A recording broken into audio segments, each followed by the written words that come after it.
না 45 হয় না ভাই যা ফলন হয়েছে এবার ভাই, হ্যাঁ ভাই। ধানের যা সাইজ দেখেন, 100 ধান ভাই, একটু করে ছড়া ভাই, আদমন করে ওজন ভাই। এবারকার ধানের যে ফলন, আসলে হাজী সাহেব কি দিয়ে যে আবাদ করছে ভাই এটা বলা যাবে না, তবে তার ভাগ্যটা এতই ভালো। আর ধানের কি সাইজ ভাই, যত ঝড় সাপট যা হইতেছে দেন, এই ধানের একটা চুলো লড়ার পারে নাই ভাই, দেন কি সাপট তো গেল ভাই, কিন্তু এই ধানের একদম কিছুই করতে পারে নাই ভাই।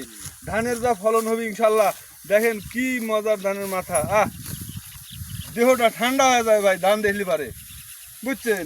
আসলে আমার জীবনের প্রথম এইরকম ধান দেখতেছি আমি, এত ভালো ধান হয়েছে ভাই, তার কোয়া যাবে না।